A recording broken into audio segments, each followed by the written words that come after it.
मज्ञान्तिमिरन्धस्य ज्ञानञ्जनशलाकया चक्षुरुन्मिलितं येन तस्मै श्रीगुरुवे नमः।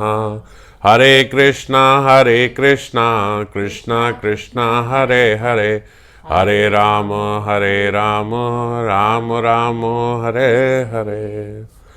तो श्री राधा रस सुधा निधि में श्रीपाद की अनुभूति के माध्यम से हम लोग अपने राग मार्ग को पुष्ट करते हुए मंजरी स्वभाव और उसकी साधना के प्रति अपनी निष्ठा को पक्का कर रहे हैं। पिछले 48वें श्लोक में श्रीपाद ने किशोरी जी की परिचारिका बनने के लिए प्रार्थना करी थी और मैं आपकी लीलाओं का स्वादन करते हुए रस लद में डूब सकूं, रस के सागर में डूब सकूं, ऐसी प्रार्थना करी थी। आज के श्लोक में श्रीपाद बोल रहे हैं, वीणाम करे मधुमतिम मधुर स्वरामता माधाय नागर शिरोमणि भाव लीलाम गायन्ते हो दिनम अपारिम अश्रु वर्षई र दुखात नयन्ते अहाहा सहृदु में अस्तु राधा, सहृदय में अस्तु राधा। ऐसी श्रीमती किशोरी मेरे हृदय में बस जाएं। कैसी? जो उत्कट विरह ज्वाला शांत करने के लिए मधुर स्वरा मधुमती वीणा लेकर नागर शिरोमणि श्री कृष्ण की भाव लीला का गायन कर रही है। वो किशोरी जी जो अपने विरह ज्वाला को शांत करने के लिए अपनी मधुमती वीणा को हाथ में लेकर अपनी और श्याम सुंदर की जो रसमय लीलाएं हैं, ऐसी भाव लीलाओं का गान कर रही हैं वीणा हाथ में लेके। और कभी श्रावण धारा की तरह अपार अश्रु धाराएं बरसाते हुए दुख के दिन बुला रही हैं। वे श्री राधा मेरे हृदय में उदय हो। जब वो भाव लीला का गान कर रही हैं तो श्रावण धारा, सावन की धारा की तरह, वर्षा की तरह अश्रु धारा बह रही हैं। ऐसी किशोरी जी अपने दुख के दिन बुला रही हैं। दुख के दिन बुला रही हैं मतलब इसको ऐसा बोलते हैं कि आप, जैसे हम कहते हैं ना, जान के तूने मुसीबत बुला ली, ऐसे बोलते हैं कि आपने वीणा लेके भाव लीला क्या गाई, आपने जान के दुख बुला लिया। मतलब जान के वो विरह शांत ना हुई, वो तो विरह और प्रबल हो गया। इस तो बोलते हैं ना, आपने वो लेके और दुख बुला लिया। तो इस प्रकार से बोल रहे हैं कि वो लेके और दुख बुला रही हैं। वे श्री राधिका मेरे हृदय में स्थापित हो, वो श्री राधिका का चेहरा मेरे हृदय में उदय हो। ऐसा क्यों बोल रहे हैं, ये प्रार्थना ऐसी क्यों कर रहे हैं? क्योंकि अगर हम इस भौतिक दृष्टि से देखें तो कोई ऐसी प्रार्थना क्यों करेगा कि आप विरह वेदना दूर करने के लिए वीणा बजा रही हो और बल्कि और विरह बढ़ रहा है, आपकी अश्रु धाराएं बह रही हैं, ऐसा आपका जो मुख चंद्र है वो मेरे हृदय में उदय हो। ऐसा क्यों बोला जा रहा है, यही इस श्लोक के माध्यम से हम लोग जानेंगे। एक बात तो मेन तत्व की हम जानते ही हैं कि देखो कई श्लोकों में पहले भी ऐसे आया। तो यहाँ पे जो विरह है वो विरह का दुख तो अति दुखद है, लेकिन उस दुख को दुख नहीं माना जाता, वो दुख सुख ही है। क्यों? क्योंकि ये हम जानते हैं कि ऐसा कभी नहीं हो सकता कि राधा कृष्ण अलग हो जाए, है ना। यहाँ किस बात का इस भौतिक जगत में दुख बना रहता है कि यहाँ जितनी भी हम लोगों के संबंध हैं, हम लोगों का जो ये शरीर है, ये कुछ स्थायी नहीं है। यहाँ सब कुछ अस्थायी है, यहाँ सब कुछ शाश्वत नहीं है, यहाँ सब टेम्पररी है, अशाश्वत है। तो इसी वजह से यहाँ पे अंडरलाइनिंग जो हमारे सबके भीतर है वो एक दुख और भय है। हम कितना भी इंजॉय कर लें, सब कर लें, लेकिन एक मेन भी पीछे नीचे दुख रहेगा, क्योंकि हमें सबको भीतर से तो ज्ञात है कि ये सब खत्म हो जाएगा। तो इसीलिए जो धनी व्यक्ति होता है वो भी एक प्रकार से अंदर से बड़ा इनसिक्योर रहता है कि कहीं ये मेरा धन खत्म ना हो जाए। जिसका रूप यौवन है, हम देखते हैं जो आजकल जो एक्टर एक्ट्रेस हैं बॉलीवुड में, हम देखते हैं ये लोग भी बड़े इनसिक्योर है कि कहीं हमारा ये रूप यौवन खत्म, क्योंकि खत्म होना है, हो रहा है, ये वो देख रहे हैं। तो इसीलिए जो संपदा है भी जो लक्ष्मी आपके पास है भी, चाहे वो रूप लक्ष्मी हो, चाहे वो धन लक्ष्मी हो, मगर उस सब के पीछे आपके भीतर एक दुख और एक इनसिक्योरिटी बनी हुई है, क्योंकि आप अच्छे से जानते हो कि ये सब छिन जाएगा। इसीलिए जो व्यक्ति इतना धनी भी है वो भी इनसिक्योर है, कहीं चोरी ना हो जाए, कहीं ये मेरे को ना बेवकूफ़ बना रहा हो, कहीं वो मेरे को ना बना दे, कहीं ये। इस सुबह से लेकर शाम तक हिसाब किताब में लगता रहता है कि कहीं मेरा धन ऐसे ही ना निकल जाए। समझ गए? अब यही बात वहां पे आध्यात्मिक जगत में बिल्कुल उल्टी है। वहां पे क्या है, हमें पता है कि राधा कृष्ण का जो संबंध है वो कभी खत्म नहीं हो सकता, वो कभी फेड नहीं हो सकता, वो कभी कम नहीं हो सकता, बल्कि निरंतर बढ़ता जा रहा है, बढ़ता जा रहा है। हर दिन हर रोज जो एक उत्सव हो रहा है वो एक नई तरंग के साथ हो रहा है। तो इसीलिए उसके बीच में जब कोई विरह आता भी है तो वो विरह का दुख दुख होते हुए भी भीतर से सुखी है। तत्व समझ रहे हो? क्यों सुख है? क्योंकि नीचे उसके सुखी है, क्योंकि हमें पता है ये कभी हो तो सकता ही नहीं ना, अलग तो कभी हो सकते ही नहीं ना। ऐसा तो है ही नहीं ना कि कभी श्याम सुंदर को राधा रानी से मिलने का मन नहीं होगा या मिल के आनंद वृद्धि नहीं होगी, ऐसा हो ही नहीं सकता ना। तो इसीलिए हर पल उत्सव है, इसीलिए वो रोती हुई किशोरी जी भी सुखद अवस्था में, क्योंकि पता है ये रो अभी रही हैं, क्षण भर में कितना विरह देंगे, क्षण भर में ये खत्म हो जाएगा और फिर आनंद आएगा। तो इसीलिए वो जो विरह वेदना, जैसे हमने कहीं घूमने जाना है, अब घूमने में आनंद है, जैसे हमने कहीं वेकेशन के लिए कहीं बाहर जाना है, वहां सबके साथ, सब भक्तों के साथ मिलके हमने संग में जाना है, वहां आनंद है। एक रात पहले तो हम नहीं मिले, तो एक रात पहले बड़ी सेपरेशन फील, यार कब, जैसे बच्चे बोलते हैं ना कि कब कल का दिन आएगा, कल हम सब मिलेंगे। 2 दिन पहले 3 दिन पहले से हम सब सोच रहे कब वो टाइम आएगा। तो वो जो 2-3 दिन पहले का हमारा जो विरह है वो अब वो दुखद विरह नहीं है ना, वो सुखद विरह है। समझ गए? क्योंकि हमें पता है कि अभी मिलना ही है, अभी मिलना ही है हमें, है ना। तो इसीलिए कई लोग ऐसा भी बोलते हैं ना, वो घूमने से पहले के जो 2 दिन थे वो भी बड़ा मजा था, कि वो जो था ना कि बस अभी आने वाला है, आने वाला है, आने वाला है, अब तो आके खत्म हो गया 5 मिनट में, 5 दिन में। तो वो जो पहले का समय था बड़ा अच्छा था। तो आप भी फिर वो मानते हो ना कि वो एक्चुअली तो वो सुखी नहीं था, सुख का समय तो मिलने पे था, पर वो सुख के इंतजार का जो समय था वो भी बड़ा अच्छा था। तो ऐसे ही थोड़ा सा मैं आपको भौतिक जगत के उदाहरण से बता रहा हूँ, बिल्कुल एज इट इज नहीं होता, मगर थोड़ा समझने के लिए इस उदाहरण से समझ सकते हैं। तो ऐसे ही जो वहां का दुख है वो दुख नहीं है, उसके अंडरलाइनिंग जो है वो सुख ही है, सब सुखी सुख है, आनंद ही आनंद है। तो बीच में जो ऐसी विरह वेदना होती है, वो विरह वेदना का दुख भी सुख ही है। तो श्रीपाद स्फूर्ति के अभाव में अंतस की तीव्र वेदना स्वामिनी के चरणों में निवेदन कर रहे हैं। जब स्फूर्ति में विराम आया तो उनके हृदय की जो वेदना है वो स्वामिनी के चरणों में अपनी प्रार्थनाओं के रूप में वो निवेदन ये कर रहे हैं, जितने भी हम श्लोक पढ़ रहे हैं।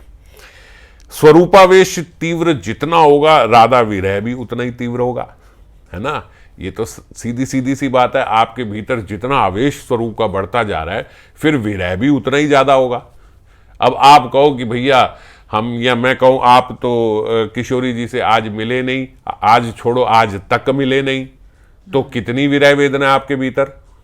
0/0, कोई विरह वेदना ही नहीं। क्यों नहीं है कोई विरह वेदना? क्योंकि स्वरूपावेश ही नहीं है। तो जितना स्वरूप में आवेश जाएगा उतनी विरह की तीव्रता होगी, जितना स्वरूप में आवेश उतनी तीव्रता। अब यहां हम देख रहे हैं इनका तो प्रगाढ़ आवेश है स्वरूप में, ये तो भारी नहीं आते। जब खत्म भी हो जाती है स्फुरण, विराम भी आ जाता है स्फुरण में, तब भी उनकी तीव्रता वहीं में। तो इसीलिए विरह भी फिर अति तीव्र है उस समय किशोरी जी का। जो विरही साधक है, बाबा बोलते उसके प्राणों में आरती उठेगी। जो विरही साधक है, जिसका थोड़ा स्वरूप में अपना आवेश गया है, उसको विरह की वेदना सताएगी। हाँ राधे आज ही दर्शन दो, वो बोलेगा किशोरी जी आज ही चाहिए, आज ही चाहिए। विरह ऐसा ही होता है ना, किसी का विरह अभी चाहिए, आज ही चाहिए, आज ही आप चाहिए, अब इस और समय मेरे से नहीं कट रहा, मुझे आज ही आपके दर्शन करने हैं, मैं अकेली हूं, संगहीन हूं, मेरे साथ कोई नहीं है, मेरा केवल आप ही सहारा हो, मुझे आज ही दर्शन दो। इतनी बेसहारा वाली पुकार होगी तो किशोरी जी आएंगी, बात को समझो। ऐसे नहीं कि आप ड्राइंग रूम में सोफे पे बैठ के चाय पी रहे हो और बात कर रहे हो, राधा रसुदा निधि मजा आ रहा है, बड़ी अच्छी कथा चल रही है, हाँ वो बड़ा अच्छा विरह, ऐसे नहीं होता।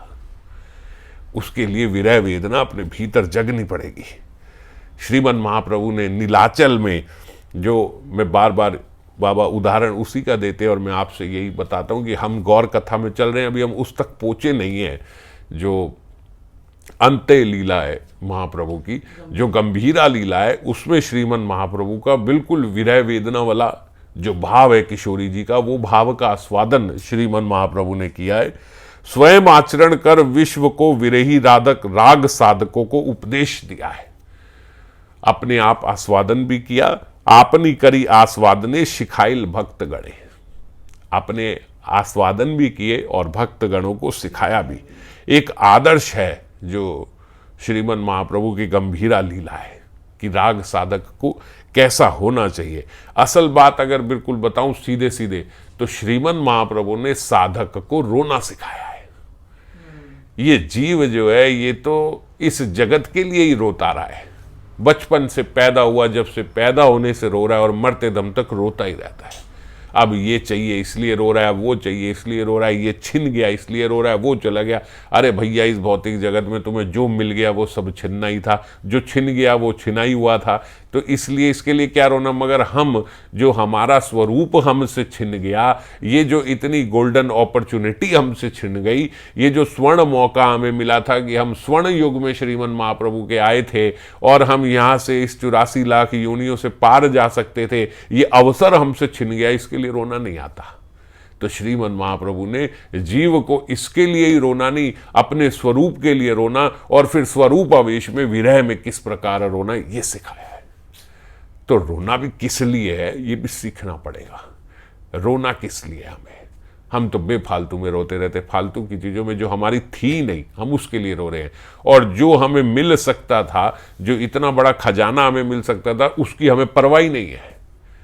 वो कैसा व्यक्ति होगा कि उसके हाथ में 10 रुपया है और पीछे उसकी तिजोरी में करोड़ों रुपए के हीरे भरे हैं, और चोर आके 10 रुपया उसके हाथ से ले गया और दूसरे चोर करोड़ों के हीरे लेके जा रहे हैं, वो उनको छोड़ के 10 रुपए जिसने छीने उसके पीछे पीछे भाग रहा है।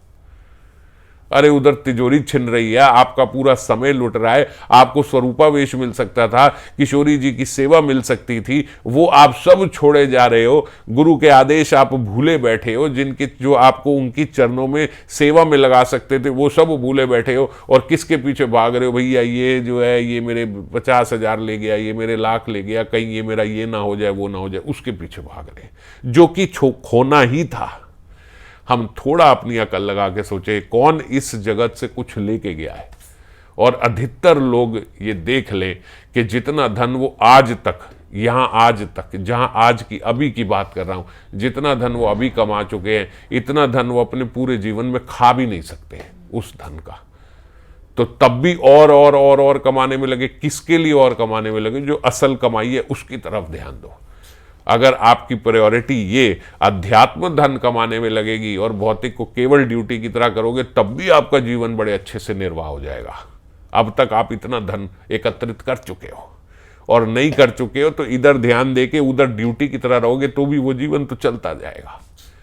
पर हमारे लिए बड़ी शर्म की बात है कि हम आध्यात्मिकता को तो ड्यूटी की तरह भी नहीं कर रहे, और सारा अपना आवेश जो है वो हमने इस भौतिक जगत में, भौतिक शरीर में लगाया हुआ है। तो श्रीमन महाप्रभु ने हम लोगों को सिखाया कि रोना कैसे है, किसके लिए रोना है, कैसे रोना है। स्वामिनी जी का सर्वस्व है, जो उनके लिए रो रो कर व्याकुल है, उन्हें सांत्वना देने बताओ कौन आएगी? स्वामिनी तो आएगी। अरे आप जिनके लिए रो रहे हो, आप रो रहे हो अगर किशोरी जी के लिए, अगर आप उन्हें ही अपना सर्वस्व मानते, नहीं किशोरी जी आपके अलावा कोई चाहिए ही नहीं, कोई नहीं चाहिए। वो बोले भैया कल आपको 10 लाख रुपए मिल गए, फिर आपको 1 करोड़ रुपए, अरे मुझे कुछ नहीं चाहिए, मुझे आप चाहिए हो। साक्षात कृष्ण आके खड़े हो गए लोकनाथ गोस्वामी महाराज जी के वहां, हटखेलियां कर रहे, उनका जल पी के जा रहे, उन्होंने जल महाराज गिरा के उल्टा अपना लोटा रख दिया, भैया यहां आने की जरूरत नहीं है, अगली बार आना किशोरी जी के साथ आना, यहां अकेले आने की जरूरत, अकेले तो कृष्ण नहीं चाहिए, आप इस जगत की बात छोड़ो। आके लीला करते थे, उनका जल पी के जाते थे, उन्होंने लोटा उल्टा करके वहां पे रख दिया, ये जल वल लेने अटकेलिया करने यहां मत आओ, आना हो किशोरी जी के साथ आना, अकेले आप भी नहीं चाहिए हो मेरे को, बताओ। ये साधना होती है, ये साधक का स्टैंडर्ड होता है। तो इसीलिए स्वामिनी जिनका सर्वस्व है, उनके लिए जो रो रो के व्याकुल है, तो उनको चुप कराने फिर किशोरी जी आती है। वही आएंगी जब आप उनको पुकारे हो। तो आप तो इस जगत की छोटी मोटी टॉफियां मांगते हो, ये चाहिए वो चाहिए वो चाहिए वो चाहिए, तो वो क्यों आएंगे? क्यों आपके भीतर वो स्वरूप अवेश जागृत होगा? क्यों आप पे वो कृपा होगी कि हमारा ये जगत छूटे और स्वरूप जागृत हो? कैसे होगी? वो हमने मांगी ही नहीं है। इसीलिए बोलते हैं मात्र अभिलाषा चाहिए, थोड़ी सी अभिलाषा चाहिए बस, कि मुझे उस जगह पिपासा तो हो उस जगत को जाने की, फिर कृपा तो करेंगे। बैठे ही कृपा करने को है वो, और किस लिए कृपा करने ही तो बैठे हैं। ये सब कुछ हमें किस लिए दिया है? कृपा करने के लिए ही तो दिया है कि आ जाओ। तो श्रीपाद के हृदय में उनकी वेदना देखकर उनके हृदय में फिर एक लीला का स्फुरण हुआ। आज देख रहे हैं किशोरी जी वासक सज्जिका बने हुए, वासक सज्जिका स्वरूप में अपने निकुंज की अलग अलग प्रकार से उसको सुसज्जित कर रही है, और अपने आप को भी, स्वयं को भी सुसज्जित कर रही है। कितनी कितनी तरह से कुंज, ऐसे नहीं ऐसे करो, ये नहीं ये वाला फूल लगाओ, नहीं ये फूल अच्छा नहीं लग रहा ये वाला लगाओ, अरे तुमने ये क्या कर दिया, ये हटाओ, ये वाले फूल ऐसे ऐसे, अरे हट मैं लगाऊंगी, अपने आप से लगाऊंगी। हजारों सहस्त्र सखियां मंजरियां होने के बावजूद भी सबको हटा के नहीं इसको ऐसे, इसको ऐसे, एक एक पुष्प को अपने हाथ से लगा रही है। ये ऐसे लगेगा, ये ऐसे लगेगा, अच्छा सुन मैं कैसी दिख रही हूँ, ये ऐसी बन जाती हूँ, ऐसी बन जाती हूँ, ये वाला श्रृंगार ऐसे कर लेते हैं, अरे ऐसे कर दे। इतनी तरीके से सज के, इतनी तरीके से कुंज को सजा रही हैं, और सखियां भी बड़े मन से लगी हुई हैं, ऐसे ऐसे ऐसे। और सखियों का सजाया हुआ कभी कभी जब किशोरी जी हटा के अपने हाथ से सजाती है तो सखियों को और आनंद आता है। वेदना नहीं है कि मैंने सेवा करी थी, मेरी सेवा पसंद नहीं आई। वो जानती है किशोरी जी इस समय अति भावोल्लास में है, उनको जो अच्छा लग रहा है, नहीं ऐसा होना चाहिए, ऐसा होना चाहिए, वो देख के और आनंद आता है। और उनको सिखाया किसने? किशोरी जी ने ही तो सिखाया है। तो किशोरी जी जिस निपुणता से करके दिखाती है, और मंजरी को सीखने को मिलता है, और उनका प्रेम दिखता है, और उनका आवेश जो कृष्ण में है, प्रेमावेश, वो दिखता है, उससे आनंद हो रहा है, अति आनंद मंजरी को। वहां कोई भी चीज साधारण तरीके से नहीं होती।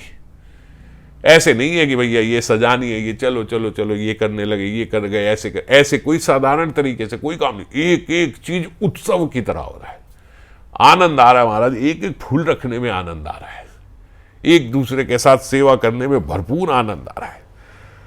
हर काम प्राणों से, बाबा बोलते हर चीज प्राणों से सेवा होती है वहां पे। प्राणों से सेवा का तात्पर्य पूर्ण एक्साइटमेंट के साथ, इस तरीके से ऐसे ऐसे ऐसे सज्जा होगी, ये होगा वो होगा, एक आनंद उत्सव है। अभी तो श्याम सुंदर आए नहीं है, उसी से पहले जो कुंज की सज्जा है वो अपने आप में एक उत्सव है। किशोरी जी को जो सुसज्जित करना है वो एक उत्सव है। किस प्रकार के वस्त्र कैसे कैसे पहनाए जाएंगे, क्या क्या पुष्प लगाए जाएंगे, कौन कौन से पुष्प का कॉम्बिनेशन बनाया जाएगा, किस प्रकार से गूंथा जाएगा, माला कैसे बनाई जाएगी, एक एक चीज में उत्सव है। ये रसोत्सव है। तो ऐसे उत्सव के साथ वासक सज्जिका श्री राधा स्ववासक वशात कांते समेष्यति निज वपु, जो अपने निज वपु को भी सज्जा करे, और सज्जी करोति गृहणेश्य, जो और अपने गृह को भी, जो निकुंज गृह है उसकी भी सज्जा करे, अपने वपु की भी करे, और सज्जी करोति गेहंज, जो गृह जो है, जो निकुंज गृह है उसकी भी जो सज्जा करे। यस वासक सज्जिका, उसको वासक सज्जिका नायिका बोलते हैं। हम लोगों ने पहले भी ये चर्चा करी है कि वासक सज्जिका कौन होती है।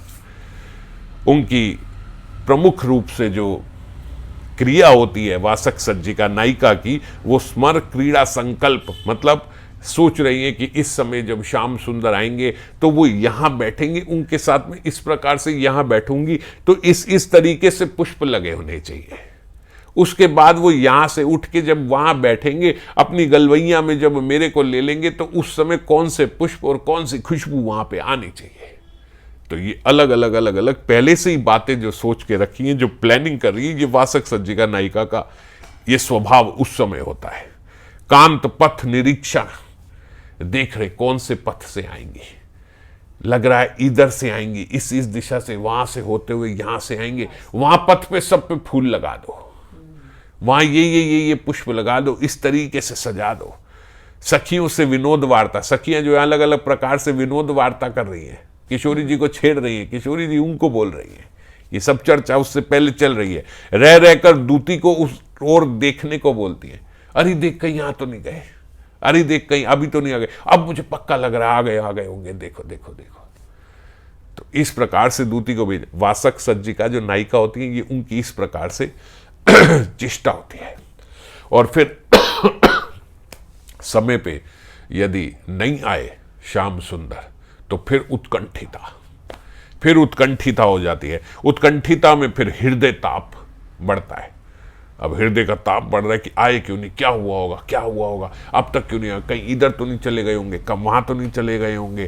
कंप, अपना शरीर जो है उसमें कंपन हो जाती है। नायक के विलंब के लिए तर्कण और अस्वास्थ्य भी हो जाता है। कई बार खराब होने लगती है तबीयत, ऐसे लगता है मेरी सांस नहीं निकल रही है, मुझसे सांस नहीं लिया, जरा श्याम सुंदर आ क्यों नहीं, घबराहट हो रही है बहुत ज्यादा, आज क्या हो गया, आ क्यों नहीं रहे हैं, पसीना निकल रहा है। और कई बारी तो मूर्छा भी हो जाती है कि श्याम सुंदर। ये उत्कंठिता नायिका है। ये जो भाव है ना, देखो एक तो स्थायी भाव है, मादनाख्य महाभाव, फिर कई प्रकार के, मुख्यतः 33 प्रकार के संचारी भाव होते हैं। मैं हर बारी सोचता हूं, आप ऐसे ना सोचना कि ऐसे ही बोलता हूं, मगर बड़ी इच्छा होती है कि कई बारी इन सब पे चर्चा की जाए, बड़े आनंद के साथ, उदाहरणों के साथ। ये सब कुछ बताया गया है उज्ज्वल नीलमणि आदि शास्त्र में। तो 33 प्रकार के संचारी भाव होते हैं। जैसे उस समय लज्जा हो जाएगी, उस समय भय लगने लगेगा, या उस समय क्रोध आ जाएगा, मान में किशोरी जी चली जाएंगी, ग्लानि होगी, जड़ता होगी, हर्ष होगा। ये अलग अलग प्रकार के 33 संचारी भाव है। जो एक स्थायी भाव, एक तो परमानेंट मादनाख्य महाभाव है, उस महाभाव के ऊपर अलग अलग ये भाव, संचारी भाव आ जाते हैं। अगर एक भाव आए केवल तो उसको बोलते भाव उदय। उस समय क्रोध का भाव उदय हो गया, उस समय मान का भाव उदय हो गया, उस समय लज्जा का भाव उदय हो गया, इसको बोलते भाव उदय। और कई बार दो भाव एक साथ आ जाते हैं, लज्जा भी हो रही है और भीतर स्मर पीड़ा भी हो रही है, हर्ष भी हो रहा है, उल्लास भी है और लज्जा भी है, हर्ष भी है और भय भी है। तो दो विपरीत भाव एक साथ आ जाते हैं, दो भाव। ये दो भाव एक साथ आ गए, इनको भाव संधि बोलते हैं। फिर कई बारी कुछ ज्यादा भाव आ जाए, लज्जा भी है, भय भी है, हर्ष भी है, पर मान में भी बैठी है, इतने सारे भाव इकट्ठे आ गए, मिक्स हो गए, उसको भाव शावल्य बोलते हैं। तो एक आ जाए तो भाव उदय, दो आ जाए भाव संधि, काफी सारे आ जाए भाव शैवल्य, और कई बार क्या होता है भाव शांत। ये चौथी दशा है। भाव शांत क्या है कि उदित भाव जब स्थायी भाव के आगे शांत हो जाए सारे भाव, कोई भाव नहीं रह गया, प्रेम ही प्रेम मादनाख्य मावा। आह श्याम सुंदर तुम मेरे और मैं तुम्हारी हूं, बस और कोई चीज है ही नहीं बीच में। तो भाव शांत हो गए उस समय। तो अलग अलग प्रकार से ये भी 4 प्रकार के भावों की दशा का बताया गया है कि कैसे होगा। तो उत्कंठिताएं श्रीमती और किशोरी जी पास बैठे जो श्रीपाद हैं, वो किशोरी जी को सांत्वना दे रही हैं। आप चिंता ना करो, बस अभी आते ही होंगे, आप धैर्य रखो, बस हो सकता है निकल गए होंगे, कोई मिल गया होगा, कोई गुरुजन आ गए होंगे, किसी ने रोक लिया होगा, कोई मित्र मंडली में से आ गया होगा, उसने पकड़ लिया होगा, आप चिंता ना करो, श्याम सुंदर निकल के आते ही होंगे। और श्रीमती भी विलाप करते हुए किंकरी को अपनी दशा बता रही है। बंदुर लागिया शेज बिछाइलू, गांथीलू फूलेर माला, तांबुल सजायलू, दीप उजारेलू, मंदिर हाइल आला। अरे देखना, मैंने कितने कितने प्रकार से ये पुष्प लगाए हैं, कितने कितने प्रकार से ये माला गूंथी रखी है, कितने कितने प्रकार के तो हम ये पुष्प लेके आए हैं, कितने कितने प्रकार से ये तांबुल सज। एक तरीके का तांबुल थोड़े ना होता है। तांबुल का विवरण देखो, 10-10, 20-20, 50-50 तरीके के तो तांबुल हैं। तो गुलाब का तांबुल है, चंदन का तांबुल है, इसका तांबुल है, इलायची वाला तांबुल है, कैसे अलग अलग प्रकार की तांबुल है। और अलग अलग प्रकार से थाली में सज्जा होती है। ऐसे नहीं कि एक डोने में एक तांबुल रखा और लाके दे दिया। अलग अलग प्रकार से पुष्पों से थाली सजाई हुई, बीच में तांबुल रखे हुए, 2 ही तांबुल रखे, कई बार एक ही तांबुल रखा हुआ, आप दोनों के लिए एक तांबुल है। अब जब 2 जने एक तांबुल खाएंगे तो जिस प्रकार से खाएंगे वो लीला का आनंद है। तो किशोरी जी इस अलग अलग प्रकार से बता रही है, ये कैसे हमने दीप जगाया, ये कैसे ये किया। अरे शाशुड़ी ननदे वांछा करिया, आइलू गहन बने। सास और ननंद की पता नहीं कितनी कितनी वांछनाएं सुन के किस प्रकार से मैं ये गहर वन में होके आई हूँ। वो कहीं समझ रहे हैं क्या? वो तो आ ही नहीं रहे हैं, वो देर लगा रहे हैं, और यहाँ हमें क्या क्या नहीं सह के यहाँ पे आना पड़ रहा, और यहाँ आके भी क्या क्या सेवाएं उनके लिए नहीं की, और वो आ नहीं रहे हैं। ये किशोरी जी उनको बता रही है, और उनकी उत्कट ये जो विरह ज्वाला है, इसको दूर करने के लिए किशोरी जी उनकी मधुर स्वरा मधुमती वीणा जो है वो हाथ में लेकर नागर शिरोमणि की हाथ में भाव लीला गायन के लिए दे देती है। हे नागरी शिरोमणि, आप इसको गाओ, आप इसके साथ गीत गाओ। किशोरी जी वीणा पकड़, ये वीणा जो है ये किशोरी जी का मुख्य वादन है। जैसे हम श्याम सुंदर को हमेशा बंसी के साथ देखते हैं, किशोरी जी का मुख्य वादन उनकी वीणा है, और ये वीणा उन्होंने अपनी सब मंजरियों को भी सिखाई है। और सब मंजरियों को, अभी पीछे एक श्लोक में आया था ना कि उन्होंने जब मूर्छित हो गए थे श्याम सुंदर, तो मंजरी को किशोरी जी ने बोला, अरे अब तू ही कुछ कर, अब तो मेरे से भी मूर्छा नहीं टूट रही। अरे आपसे कैसे टूटेगी, आपके कारण ही तो मूर्छा हुई है।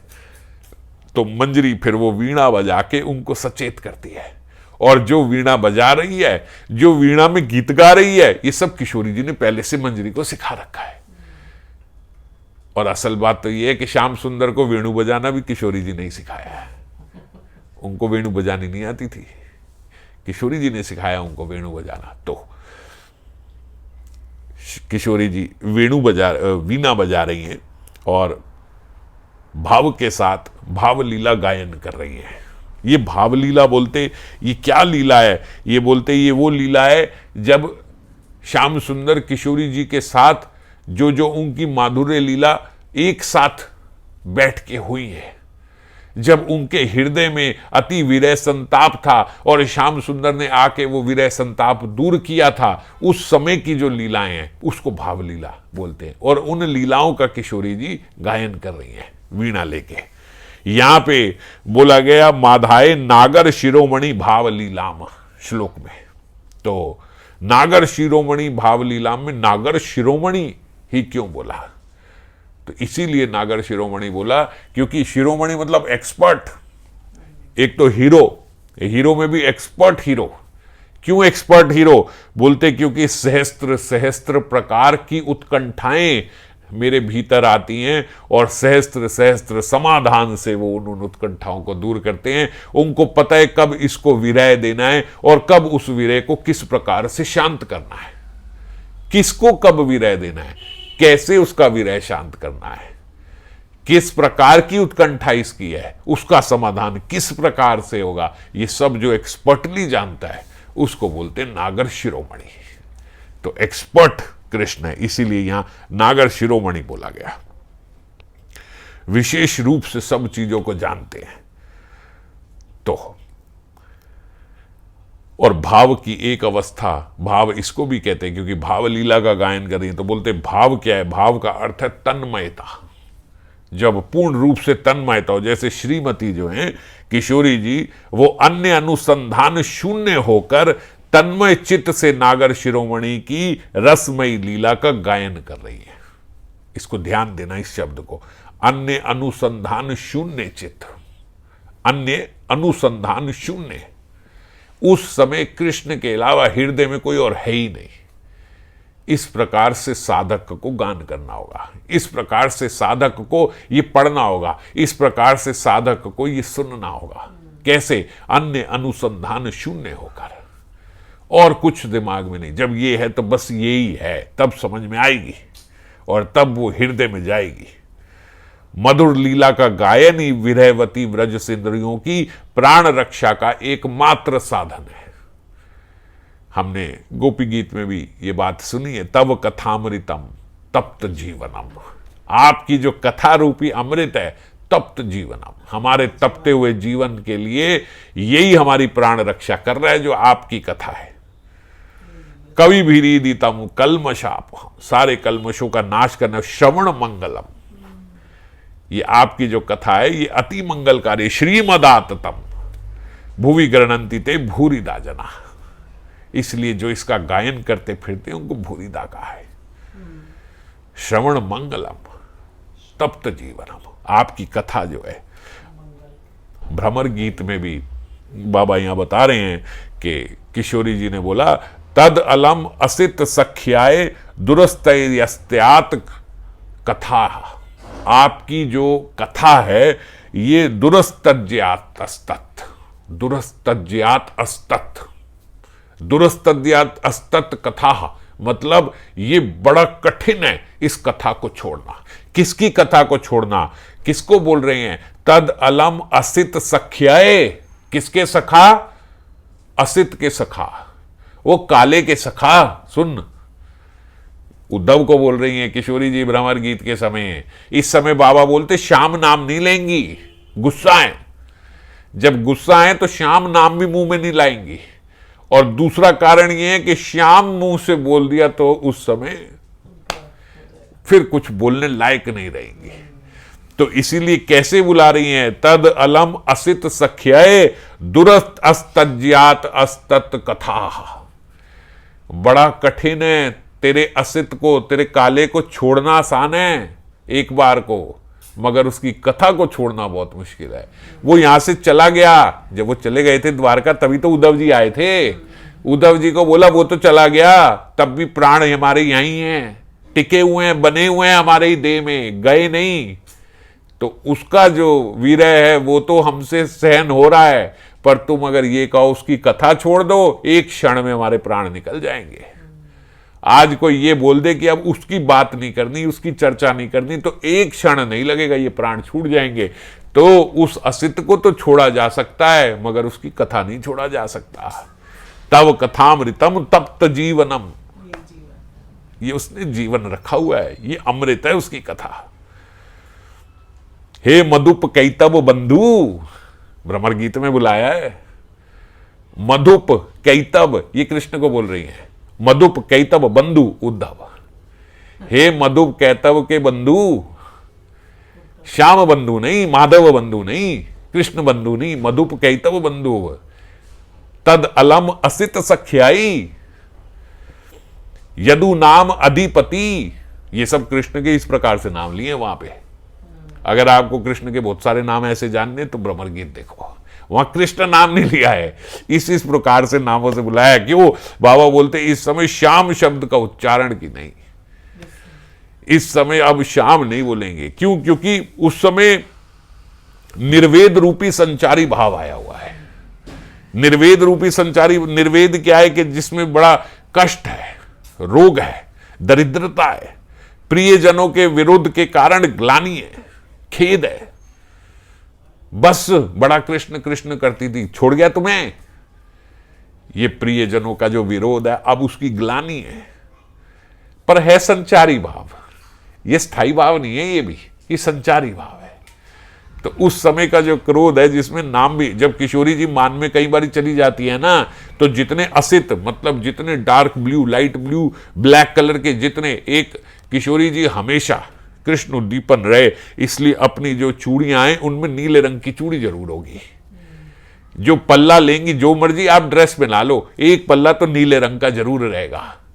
श्याम सुंदर के उद्दीपन के लिए नील कमल पकड़ लेंगी हाथ में।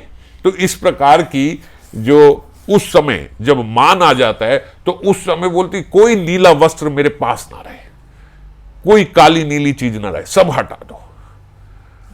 तो मान में जब किशोरी जी होंगी तो पूर्ण रूप से लाल वस्त्रों में या सफेद वस्त्र, उस समय सब नीला नीला सब हटाओ कि दिखना नहीं चाहिए ऐसा। तो इसलिए इस समय श्याम नाम का उच्चारण भी नहीं।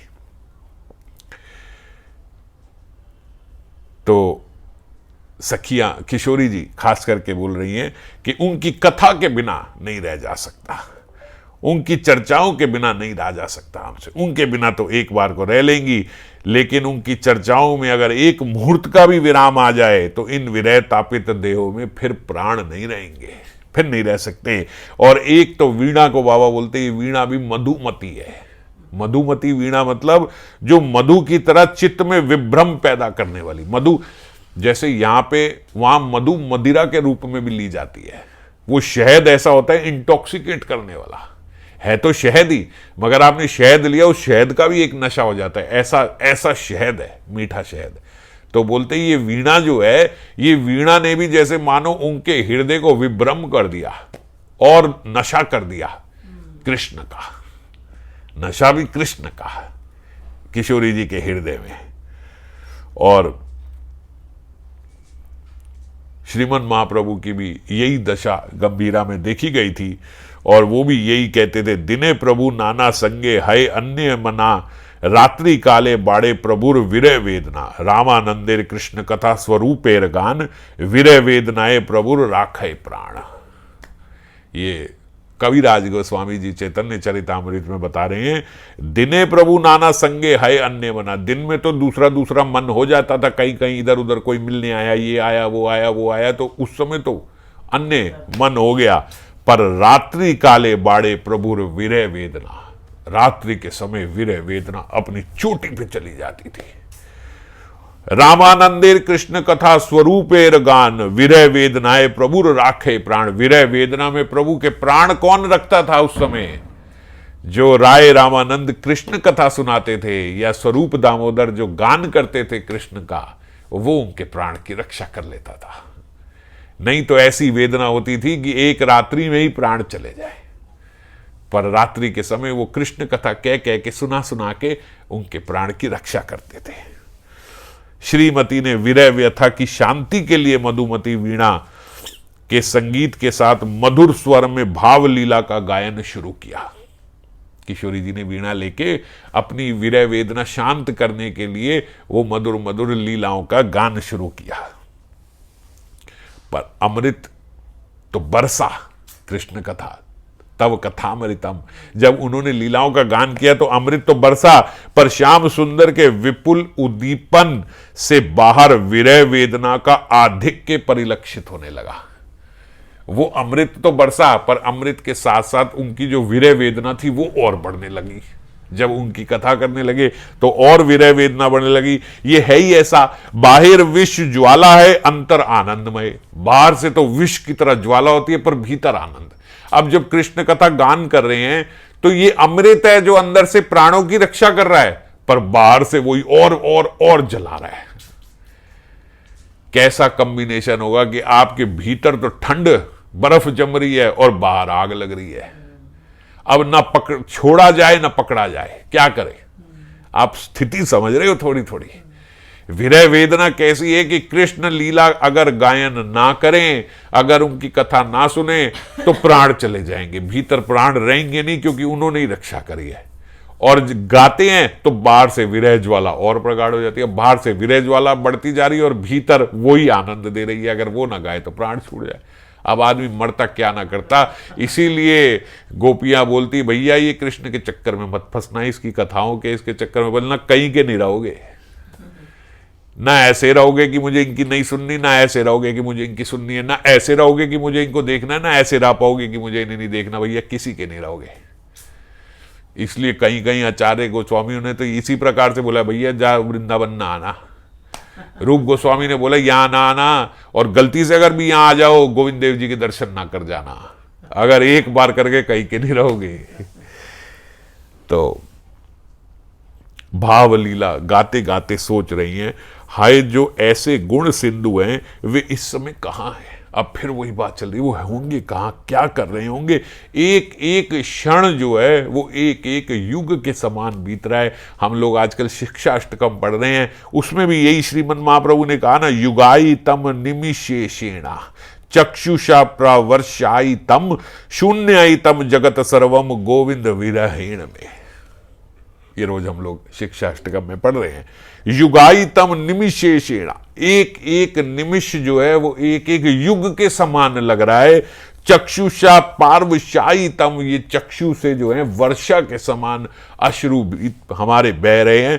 शून्य तम जगत सर्वम गोविंद विरहेण में, गोविंद के विरह में ये सारा जगत जो है ये शून्य लग रहा है। दुख का समय जो है वो दुख का समय जो बड़ी धीरे धीरे धीरे धीरे धीरे धीरे बीतता है, जल्दी नहीं बीतता। सुख का समय हम देखते हैं बड़ी जल्दी बीत जाता है, पर दुख का समय जो है वो दुरतिक्रमणीय होता है। समझ गए? दुरतिक्रमणीय, ये बड़ी धीरे धीरे द्रुत गति से धीरे धीरे धीरे धीरे क्रम से निकलता है। ऐसा दुख का समय होता है और सुख का समय जल्दी जल्दी निकल जाता है। तो श्रीमती अपार अश्रु वर्षण करते हुए दुख के दिन बुला रही हैं। अब ये क्यों बोल रही हैं दुख के दिन बुला रही हैं? कि किशोरी जी, आपने जो ये वीणा लेके बजाते हुए भावलीला गायन शुरू कर दिया, आप और दुख को बुला रही हो। अब और विरह वेदना होगी जो आप विरह हटाने के लिए बोल रही हो, पर इससे और विरह वेदना, पर यही अमृत भी है। और समय बाबा बोलते कितना होता है इनके दुख का? छोटा सा समय ना, क्या बोले, बहुत बड़ा समय। क्यों? क्योंकि निमिषेषेण युगायितम निमिषेषेण। अब अगर आप ऐसे देखो तो यार 10 मिनट कृष्ण लेट आए हैं यार।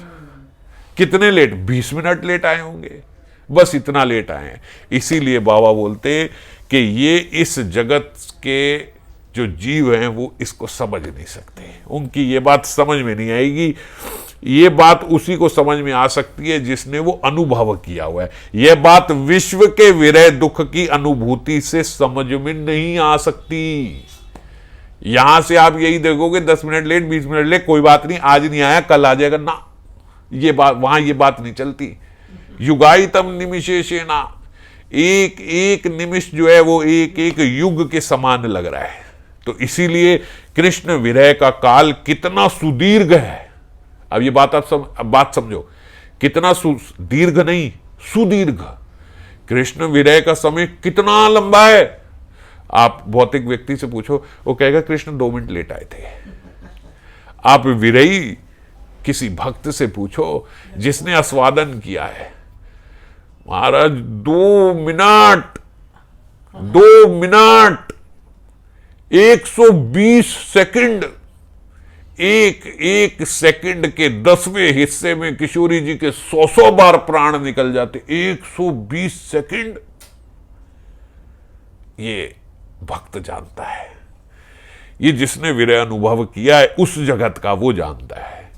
यहां का जीव 2 मिनट बोलेगा, 2 मिनट रह गए, समझ नहीं पाएगा। इसलिए बाबा बोल रहे वो समझ नहीं पाएगा।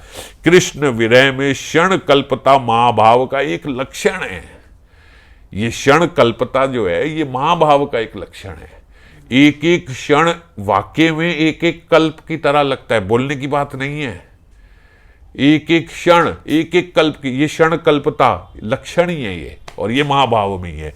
ये यहां का जीव नहीं समझ पाता। तो श्री राधा के कृष्ण विरह जनित वेदना जर्जर प्राणों में सखियों की सांत्वना भी व्यर्थ हो जाती है। जब वो विरह से जर्जर हो रही हैं तो सखियां जितना मर्जी सांत्वना दें उस समय वो भी व्यर्थ हो जाती है। उस समय स्थिति ऐसी है कि आप जो मर्जी सांत्वना दो वो समझ में नहीं आएगी। तो मंजरियां सोचती है श्री राधे की विरह वेदना दूर करने के लिए जल्दी जल्दी चलो श्याम सुंदर को खोजने के लिए निकलते हैं। श्रीपाद मंजरी आवेश में सोच रही है, अगर मैं निकलूंगी, मैं खोजने के लिए जाऊंगी, कहीं कृष्ण चंद्रावली के कुंज में अगर बैठे हुए तो मैं उनको किस प्रकार से बुलाऊंगी, मैं चंद्रावली के सामने कैसे बोलूंगी कि किशोरी जी आपका इंतजार कर रही हैं, वो विरह वेदना में है। इतनी टाइम उन्हें लग जाएगा समझने में, मुझे बताने में, करने में। इतनी देर किशोरी जी कैसे रहेंगी? हाँ, ये भी हो सकता है कि उस समय वो मेरा दुख भाराक्रांत मुख देखकर खुद ही समझ जाएं किशोरी जी कि ये किशोरी जी की स्थिति उस समय कैसी होगी। वो मेरे मुख देख के वो समझ जाएं, पर मेरा मुख देख के वो कैसे समझेंगी? इसीलिए मंजरी श्लोक में प्रार्थना कर रही है, सहृदय में अस्तु राधा।